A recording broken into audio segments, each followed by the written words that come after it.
Thank you very much. Congratulations to the nominees. Thank you for being here. Mr. Cole, it was nice to visit with you yesterday, and good to see you both here. But Mr. Cole, let me just start with you, if I could. I want to go back to the subject of China, which I think you've talked a little bit about already in today's hearing. As you know, official estimates put Chinese responsibility for the fentanyl in the United States at about 90%. That's a staggeringly high number. This is very personal to me because fentanyl is the leading cause of death in my state for any individual over the age of 18.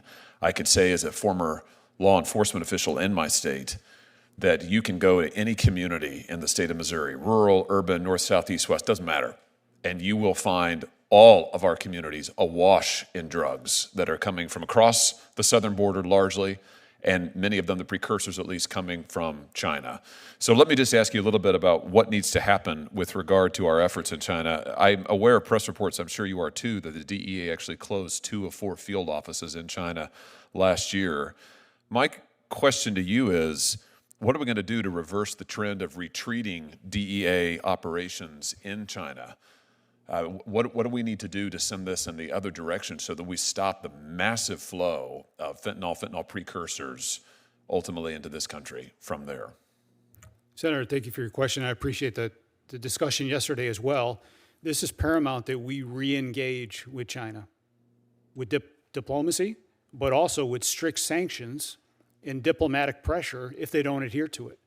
The other thing of note that we briefly spoke about yesterday was the amount of Chinese influence in Mexico as well, where they are sending their Chinese membership into Mexico, into Culiacan, into Jalisco, to be representatives and first-line brokers.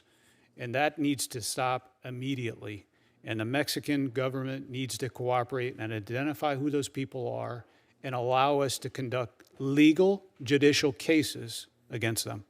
Say a little bit, if you would, about the scale of the growing Chinese influence in Mexico. I wasn't aware until you and I talked of the scale of this issue. I bet most members of the public aren't aware. So educate us this morning. What are we talking about there?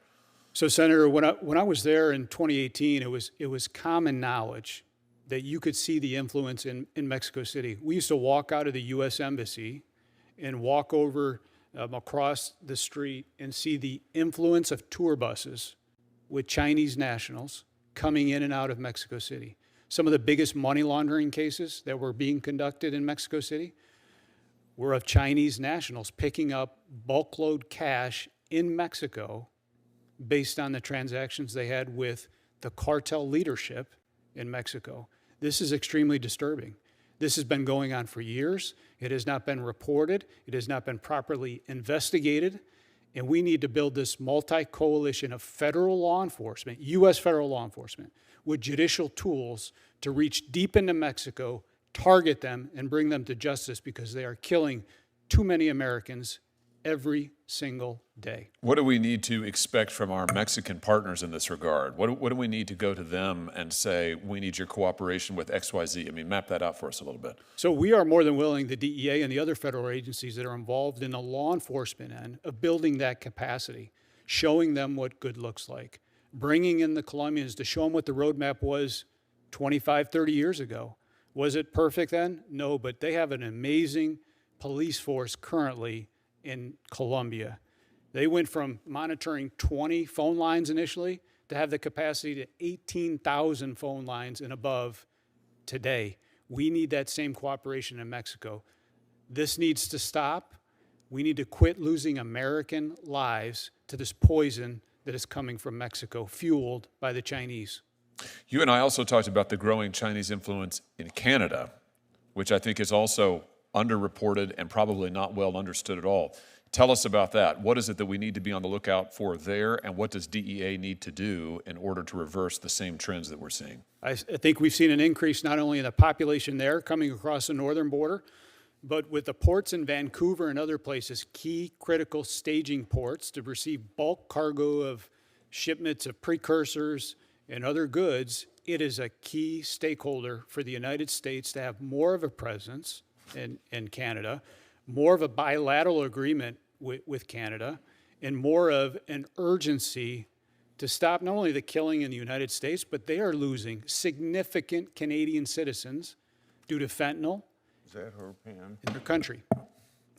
When some say, Mr. Cole, that when it comes to Canada and fentanyl, Canada is not a significant source of fentanyl to this country. Canada is not a security threat to us in any way. When the president, for instance, has used national security authorities to impose tariffs and other measures citing fentanyl and national security concerns, there's been many who've dismissed that.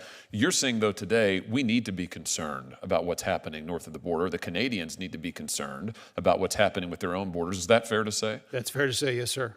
I look forward to you serving in this position. I think you are eminently qualified for it. Your background is outstanding. Your vision for this at a critical time for this agency, I think, is much needed. I'll have some questions for you for the record, Mr. Sheralta. Sorry that I didn't get to you, though you're probably pleased about that.